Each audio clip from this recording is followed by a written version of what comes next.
Hi, I'm Alfred Weber, and we're with Leuren Moret, and we're breaking in before our regularly scheduled update um, on the Fukushima global tectonic nuclear war with these uh, very alarming developments. The latest forecasts show that all of California is under a radiation threat on April 6th and 7th. Um, and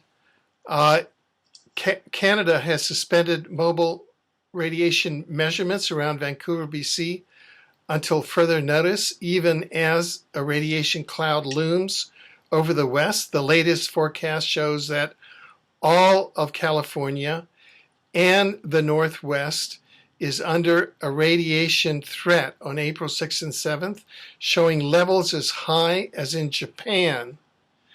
And radioactive iodine 131 in rainwater samples near San Francisco, California, is 18,100% above federal drinking water standards. Now, all of this information is being withheld from the public by the US government and by the Canadian government. So we have an ongoing false flag operation on the order of September 11, 2001, the 2005 Katrina hurricane, and um, the other false flag operations, including the BP Gulf oil spill. President Barack Obama has made no declarations so far, even though we now have maps, which I'm going to ask Leuren Moret about, showing that the radiation levels are as high on the west coast of California and Canada as they are in Japan. Welcome, Leuren. Thank you. Yeah, yes. These maps are astounding because they show that the radiation now hitting the west coast of the US, and in fact on April 1st and 2nd, the Midwest are as high as the radiation levels in Japan. And as viewers will learn later on in this interview, scientists have now declared the northern one-third of Japan uninhabitable and recommended that it be evacuated. That's correct. And what is happening is that radioactive particles and particulates and gases and liquids released from Fukushima are being transported across the North Pacific, and then they're moving down the Pacific coast. What these plumes and clouds are made of are billions and billions and billions of radioactive particles like this. This is a submicron particle with alpha tracks coming out of the center, and depending on the half-life of that particular element that forms the nucleus of this, or the particle, the particulate that's lodged in the tissues, these tracks represent, under the right conditions, a cancer, each one of those. It's a terrible, terrible hazard. It's a terrible situation. It's extremely serious. And eventually, the diseases and illnesses around the world will be even worse than Chernobyl. The rates will be higher because the amount of particulates and these fission products that were in the spent fuel rods, and we now know that 3 pools of spent fuel rods blew up. This is what is being transported across the Pacific and around the world. If you look at maps of monitoring stations around the northern hemisphere, each day more and more stations are reporting detections of the Fukushima radiation. And it's now gone as far south as Colombia It's close to the equator, and eventually it will pass across the barrier. There's a kind of a barrier at the equator around the world that separates the northern hemisphere and southern hemisphere air circulation. So there's nowhere to hide. There's no way to stop it. There's no way to turn it off. Now, so that is it correct as these maps now show?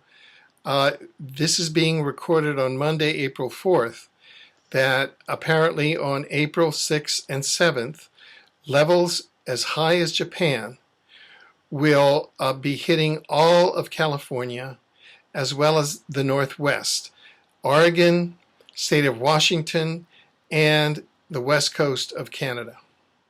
Yes, and any map or dispersion pattern for a particular isotope, like iodine-131 or xenon or plutonium or whatever it is, represents in reality over 1,300 radioactive isotopes that are fission products from the fissioning of uranium and plutonium or plutonium. So we're not just looking at plumes and detection levels of iodine-131. That represents over 1,300 isotopes. And this is a nuclear war, Alfred. It's a global nuclear war that is in the northern hemisphere now, confined, but within a year it will be completely mixed globally in the entire atmosphere of the whole planet. And all living things will be affected. The bacteria, plants, animals, humans, everything. The fish in the sea, the whales, it's everyone. Everything is being poisoned. The terrible danger is, or the severity of the nuclear war depends on the weather. So where it rains out or where snow collects radioactive particles on the sharp edges and the pointy tips of the snowflakes, that's even a more efficient scavenger of radioactive particles.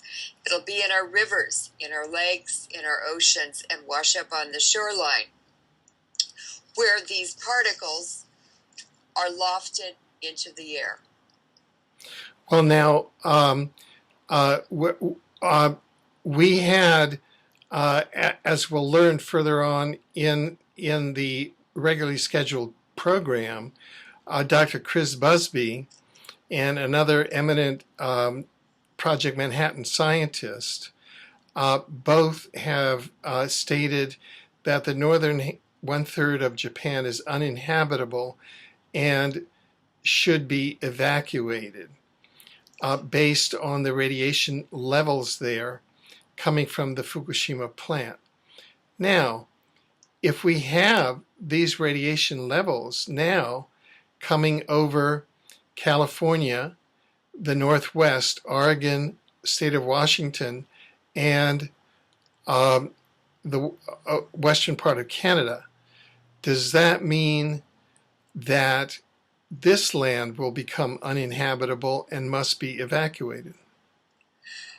This is not going to be evacuated. Hawaii is not going to be evacuated. The same thing is going to happen globally that happened after Chernobyl. And the countries where weather patterns rain out or snow out the radiation will have more extreme rates of illnesses and more intense cases or more advanced exposures and biological responses. But I'm sorry, ask me again. Yeah, i.e., if we're now being hit with as high levels of radiation as in Japan, yes, which the maps are now showing, right. Does that mean that the western part of Canada, the Northwest, and California will become uninhabitable, and will it have to be evacuated? I would say no. It's going to be chronic, low-level exposure for many, many decades, and the results will be similar to the results from Chernobyl, where it really, really impacted the Russian economy and collapsed it. It ended the Cold War because Russia was a sick old man. The workers were ill, the productivity went down, and it had a tremendous impact on the economy. This will happen all over the world, but North America, including Western Canada, the Western U.S., and Western Mexico, will be much more severely impacted than more distant places because of rain out over the Pacific Ocean and then rain out over the North and South America. And then as it travels across the Atlantic, there will be much more rain out there. And when it reaches Europe and Africa and the Southeast Asia, it will be even more diluted. But the effects will be noticeable. They will be global. They will be more severe in the Northern Hemisphere, but they will be the most severe in Japan, followed by North America. Now, also, what we know from the Chernobyl rainout of radioactive iodine, and this was for Japan, the Azores, Hawaii, the Stockholm in Sweden, the Western U.S., the Black Forest in Germany, the Eastern U.S., the west part of Russia, and Iceland, is that the highest rates of radioactive iodine were measured from Chernobyl were measured in Japan. The U.S. West Coast was next, although Hawaii was very similar but peaked even higher because of high rainfall in Hawaii. So it's going to be the same pattern, very similar, but with more severe effects on the west coast of North America. And again, Hawaii had a lot of exposure in this disaster. Now, we're talking about radioactive releases that have been every day, 24 hours a day, released from Fukushima, traveling across the Pacific, across North America, and continuing around the world. So this is a chronic, low-level exposure to radiation that is accumulating in the environment as daily doses are delivered by the rain and snow into regions of the different continents. On top of that, it is in addition to what was already in our environment, contaminating it from nuclear bomb tests, Chernobyl, nuclear power plants, and the depleted uranium from the Middle East and Central Asian wars, as well as Yugoslavia. This has all had a global impact. It all continues to add to the severity and the rate of occurrence of chronic illnesses that were very rare before World War II. The miracle of the atomic age is not how the atomic age changed the world. It's how the atomic age changes you. Now, here we have the evidence that the same levels of high radiation as in Japan are going to be over April 6th and 7th and continuing, as you say, as over Western Canada. And yet we have the news that Canada has now suspended mobile radiation measurements around Vancouver, BC, where it rains. It's raining today continuously and has all night, the entire night of April 3rd and now all day Monday, April 4th. And it's suspended mobile radiation measurements around Vancouver, BC until further notice as these radioactive cloud looms over Western Canada and over Vancouver, BC. What could be the motivation of Canada, the government of Canada, in this regard, other than a motivation to engage in genocide against its population? Well, before the radioactive plume from the explosion of the first reactor that blew up arrived, the Canadian government moved the radiation monitoring program from, I think it was Victoria, to Kamloops, which was far inland and much further away from the high levels of iodine and other fission products that are now washing out today in the Vancouver region of BC. Well, the whole probably coastline of British Columbia. So that's an indicator right there that they were afraid of contaminating their own personnel and the equipment. It also is an indicator that they moved to a location where they would be reporting lower levels raining out, which is a deception because the highest levels are the greatest exposure, and you have to look at that as well as anything less. The peak exposures are very important to know. So also the U.S. has stopped measuring radiation in milk. They're not going to monitor it. Both Canada and the United States government and the Japanese government have increased, maybe doubled or even tripled the exposure limits. They've increased them to make it legal to cause genocide in North America. It's just it's a total and complete criminal collusion between governments, and of course they did it during bomb testing. They did it during Chernobyl, and they've done the same thing to hide the effects of nuclear power plants, and again the depleted uranium, which I found in Los Angeles drinking water. So it's a nuclear war against humanity.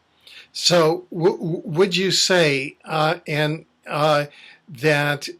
in your professional opinion, we have the collusion here of the president and the prime minister of Canada in this nuclear war against its population, in the same way that there was collusion in the 9/11 false flag, in the Hurricane Katrina false flag by the Bush administration, and in the BP oil spill by the Obama administration, specifically Barack Obama?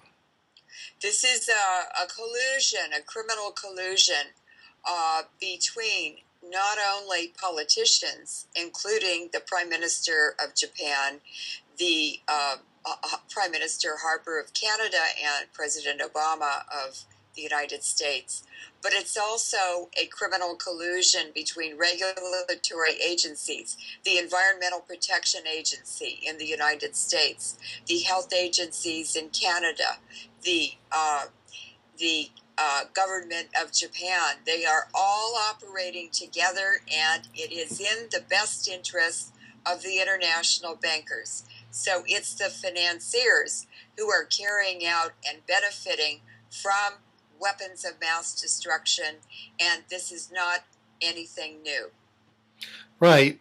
We're in the midst of an election campaign here in Canada at the national level for Prime Minister and for the National Parliament. It'll be held on May 2nd, 2011, and none of the parties, including the Green Party,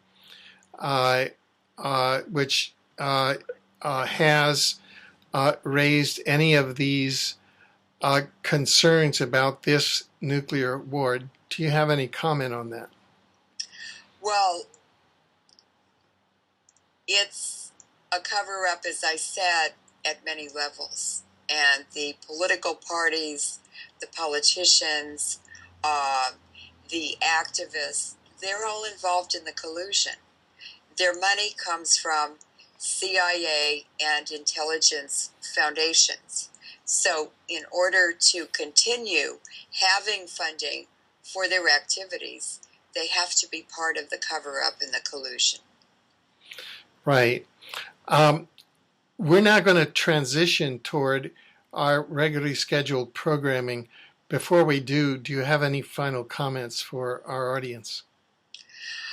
Well, I'd just like to say that despite what governments are saying, despite what talking heads are saying on television, denying the harm, we in the Northern Hemisphere, and particularly in North America, are facing a terrible, terrible tragedy that will affect all of us.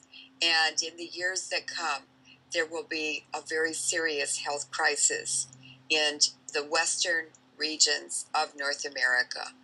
I hope that we can do programs in the future, Alfred, that give people tips and information that will help them protect themselves and their children and the future generations from even more severe consequences. There are things, technologies, food quality, water quality, filters on water, drinking water that people can use and implement that will help to alleviate a more severe exposure if it's not modified.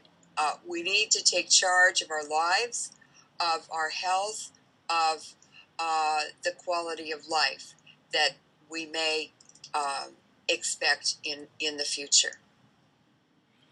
Thank you. And I just like to say that it's very ironic that uranium in the environment, which occurs naturally in rocks and minerals, has facilitated life to evolve into the perfect state that we know in nature up until the atomic age.